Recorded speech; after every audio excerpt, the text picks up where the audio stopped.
Mario level thought impossible gets defeated. Microsoft gets serious on game preservation, and move over Skull and Bones, here comes a quintuple A game. I'm Ash Dixon and this is Jinx News.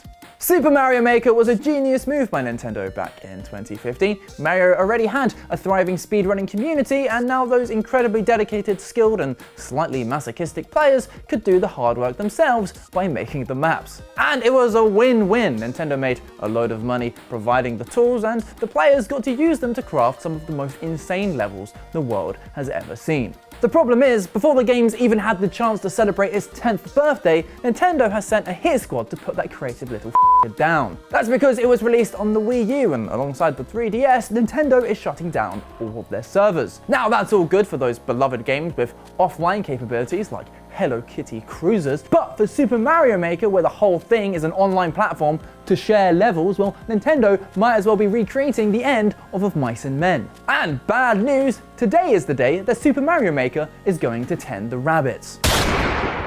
Obviously, the community was not happy when this was first announced, but we all know how these things play out. Masses of people will say, "Hey Nintendo, please don't do this thing. Literally no one wants you to do this thing." Leaving Nintendo to be like, "Huh? What? I can't hear you over the sound of all this money." So fans of the game were left with only one option: give it the send-off it rightfully deserves. And so was born Team 0%, a group of players determined to complete every single level before the servers are shut down. Now, you might be thinking, surely there's just some outright stupid levels on there that are just plain impossible. But you can only upload a level if you can complete it yourself. And one by one, they started ticking off the list, and with just 2 weeks to go before the servers shut down, only one level was left: trimming the herbs. And despite only being 17 seconds long, this level was ridiculous. People were trying it again and again and again, but to no avail. Even after 280,000 collective runs, with the clock ticking down, things were looking hopeless. But not everything was as it seemed. After watching Team 0% fruitlessly struggle away, the creator of the map, Ahoyo, admitted that the map was uploaded using a tool-assisted run known as a TAS. Which, in a way, was good news. It meant that technically, Team 0% had done it. Every single legitimate map had been bested. Though the news did leave the victory feeling somewhat bittersweet. But you can all see where this is going. As we all know, the Mario community is insane. And with 2 days to go, Sunny X91 SMM2 uploaded this incredible run.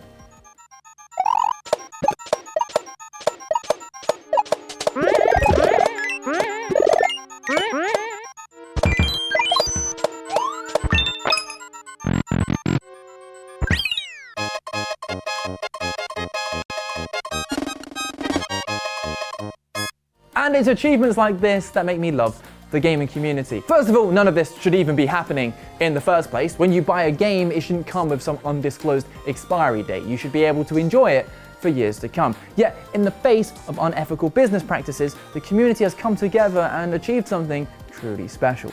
It's not all bad news. Super Mario Maker 2 is still kicking on Switch, and as you can imagine, that's where Team 0% have now set their sights.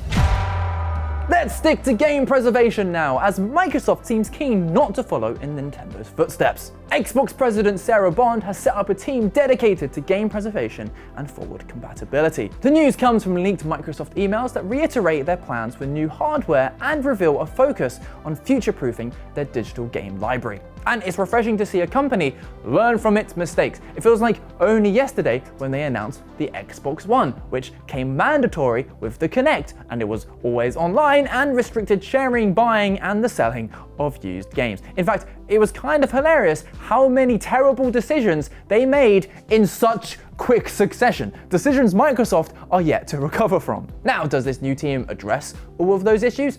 Clearly not, but it does mark a shift from Microsoft that shows that they're actually listening to what people want now. Funny how gaming companies do that when they start making less money. Some people will be disappointed there's nothing being done about physical games, but you only have to look at the death of physical games on PC to see that the writing is clearly on the wall. The truth is, consoles are only going to become more digital, so what's important now is making sure we don't have more cases like Super Mario Maker. And speaking of preservation, it's a good time to mention our Patreon, Jinx Plus. Signing up means you get access to a huge back catalogue of content, and it's not just our news videos, there's in-depth gaming documentaries and full gaming shows too. And it also just helps support the channel. And look, times are tough, so there's a free tier too. It's time for the Quickfire Round, and we're going to jump straight into some GTA news because a gallon of cold water has been poured onto a rumour that's been swirling around since the release of the trailer for GTA 6. When it came out in December, a fair few people were convinced that the game's male protagonist, Jason, was voiced by Troy Baker. You know, the guy who played Joel in The Last of Us, Booker DeWitt in BioShock Infinite, and Sam Drake in the Uncharted series. Well, in an interview with the movie Dweeb, Baker himself has confirmed that he isn't playing Jason. And to be fair, the man's got plenty on his plate already. He's going to appear in the upcoming Death Stranding sequel, and he will be voicing Indiana Jones in The Great Circle. Moving on, earlier this year, the CEO of Ubisoft broke the internet by claiming Skull and Bones was apparently a quadruple A game. Upon release, we discovered that that was in fact a lie. And now other companies are catching wind of this next level marketing strat. An exec for CD Projekt Red jokingly said during a Q&A session that they will now only make quintuple A games. And oh, that's funny of you, CD Projekt Red, but maybe let's focus on making your AAA games playable on release first. Next up is a little story that I thought was going to be about a drinking game, but nope, it's about the opposite. Fitness. A Helldivers 2 player called Globy MT has started a movement called Get Fit for Democracy, a Super Earth-inspired exercise program that helps you get fit through in-game situations. So if you die from burning, that's 10 squats, soldier. Die from a friendly stratagem, 10 leg raises. Die from your own stratagem, well, that's 20 tricep dips. And if you fail the mission, well, let's just say some very bad things are about to happen. And finally, a heartwarming tale of how a grandfather has connected with his grandson through the power of junk. Redditor Phantom Z has discovered that his Gramps has been sitting on a load of super rare packs of Magic the Gathering. We're talking booster packs, revised editions, starter decks, all kinds of TCG goodness. Altogether, they're worth thousands of dollars, but the pick of the bunch could be this unlimited edition starter deck. Unfortunately, it's been open, so it won't fetch the full $15,000 to $30,000 sum, but hey, I don't think anyone is complaining. So next time you're hanging out with your grandparents, or any old people for that matter, go rummage through their belongings, because who knows what you might find. Maybe ask for permission first. Make sure to like and subscribe for that sweet daily gaming news, and we'll see you tomorrow.